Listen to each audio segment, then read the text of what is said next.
Hello everyone, my name is Brendan Snyder. Thank you so much for joining me and welcome to another episode of New Music Finds number 33. And so this is where I like to collect together all the new music finds that I've purchased over the past week and present them to you. And I get them from different places like local record stores, but of course as local record stores shrink more and more, I find myself going online and doing it that way. And so I get it from online retail places like Amazon, eBay, band websites, and more. And for this past week, I've got 8 new music finds to go through with you, 4 new releases, 1 fan club release, 2 promo sampler albums, and 1 catalog album. But before we dive into all of that, if you are new to my channel and haven't already hit the subscribe button, please click the button. Also leave a comment, hit like, all those things help support my channel. I would greatly appreciate it. And of course, as an added bonus, by subscribing, you'll be able to stay up to date on all that's going on in the world of music, just like this, with New Music Finds, episode number 33. All right, and so kicking things off, we like to start with the newest releases just coming out on Friday, October 1st.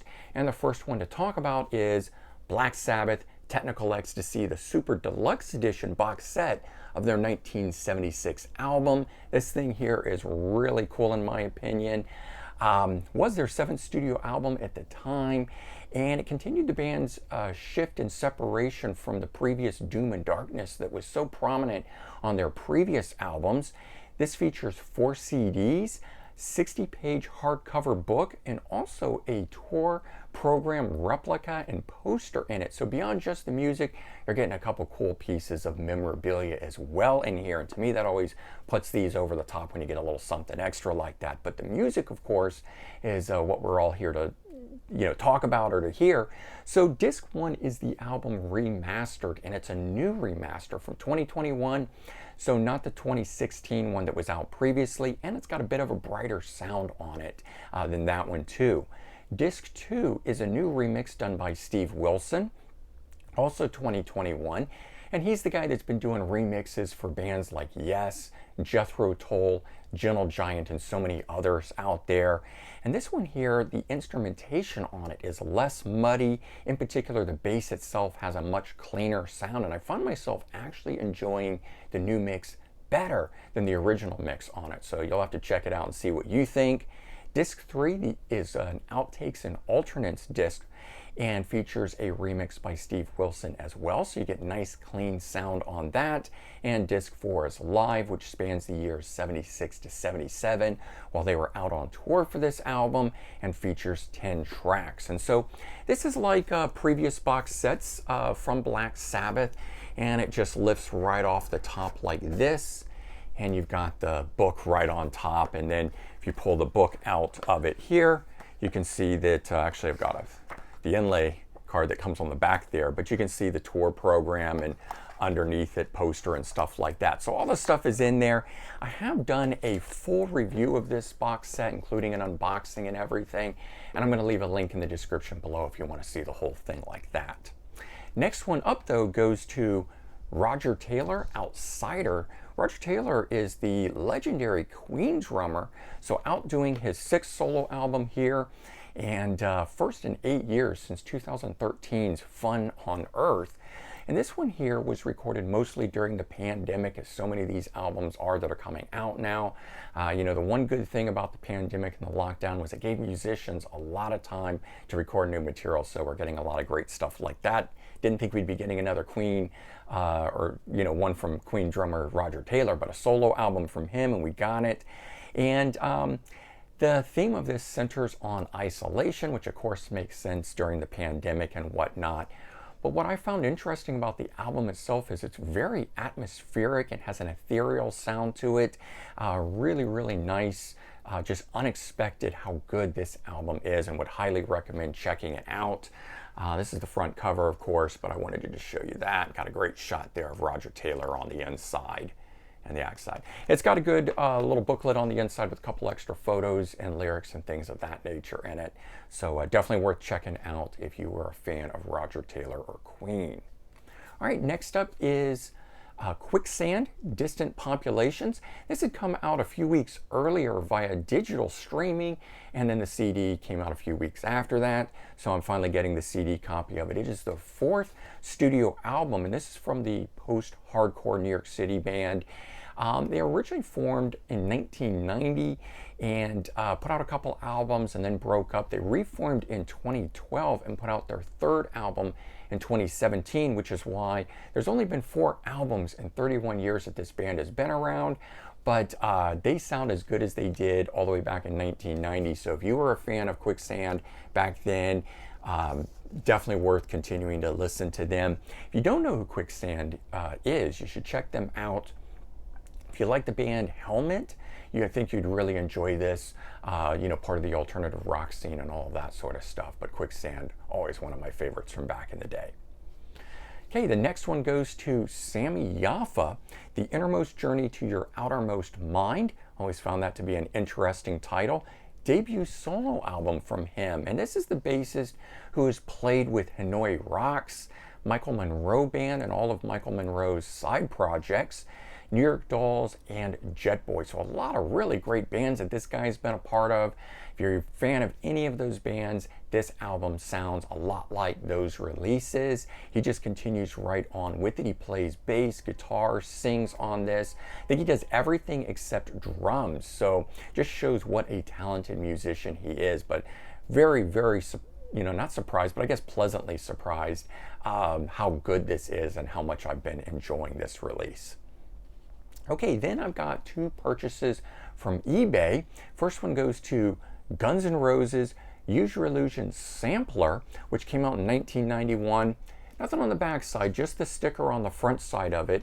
It is a cardboard sleeve with the disc in it there, but it was an in-store promotional sampler, and it combined tracks from Use Your Illusion 1 and 2 and has 11 tracks total on it, so 6 songs from Use Your Illusion 1 and 7 songs from Use Your Illusion 2. But the reason I was interested in it is I think it's got a better mix of tracks than this one here. This was a split, or combining the tracks of Use Your Illusion 1 and 2 that came out for stores like Walmart, Sam's Club, and stuff like that. Now this one was done in order to remove all of the explicit lyrics and only have the tracks that had no explicit lyrics, so it could be sold in those kind of stores.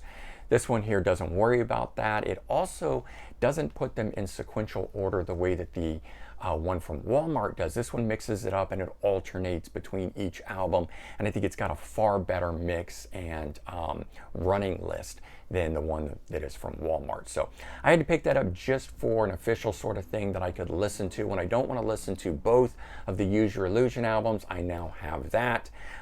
So that's the reason I was picking that up at least. And then I got another one here, Rolling Stones Say Ah from 1989. This was a promotional sampler that came out for the Steel Wheels album.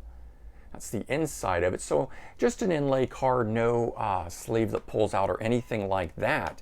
But it's got 18 tracks on it, and it spans from 1972 to 89. So it's a greatest hits, if you will. And it's one of their earliest versions of greatest hits that span through that time frame at least.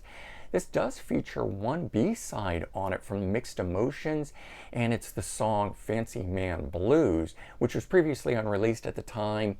That's since come out in a couple different configurations, but kind of cool that when this came out, it had that B-side on it. So you did get something a little extra there. It's the last track on the album. It's a very straight-ahead blues song, and everything else on this album rocks from start to finish on it. So I'm glad that's at the end, because it's a little out of place in terms of its style, but it's good nonetheless. And just fun to have these in-store play samplers. I like them because it's a different way to hear the band. Sometimes those greatest hits that you've listened to over and over, you begin to recognize and know what the next track is going to be, and I like things to be mixed up and shifted around to something I'm not expecting, and that's what these will do. Okay, and the next one here is a website-only release, and it comes to us from U2, Live at the Apollo. This is not sold in stores.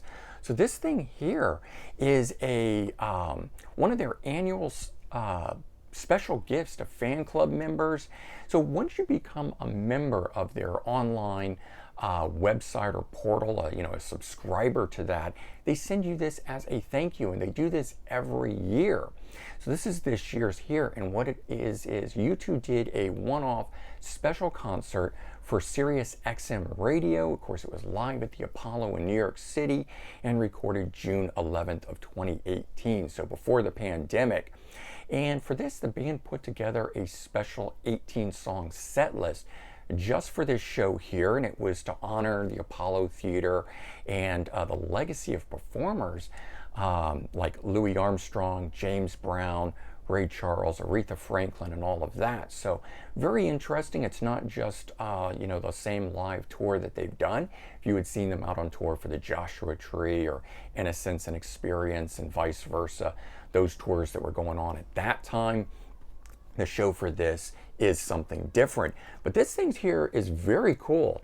Disc in the front and a disc in the back there, and a lot of great imagery and stuff like that from the show, and some cool write-up and things of that nature in here. But again, I've done a full unboxing and review of that, and I will leave the link in the description below, and you can check that out in more detail if you're interested. And then I picked up one catalog album release, fleshing out my catalog as I always like to do, and it goes to Rod Stewart, Blondes Have More Fun, 1978. So this one here, 9th studio album, and one I'd always kind of steered clear of simply because it was his foray into disco. But every so often I get into the mood for that. In particular, you may have watched and seen I picked up a few ABBA things recently because ABBA is back together and putting out a new album, so my mindset was in that. So I decided to branch out into some other bands that had done disco, and remembered Rod Stewart doing this, so I picked this up. And of course it features the hit Do You Think I'm Sexy, and so great track there in and of itself. But the rest of the album I find pretty interesting as well, and certainly a nice addition to the collection. All right, there you go. That is 8 New Music Finds, episode number 33. Don't forget to check the description for links to related videos, in particular the Black Sabbath Technical Ecstasy review and the U2 Live at the Apollo review. Hopefully you guys enjoyed this, and if you did, please remember to share this out on social media. Help spread the word that way. I would also greatly appreciate it. All right, everyone, take care. Have a great day, and I'll talk to you real soon. Bye-bye.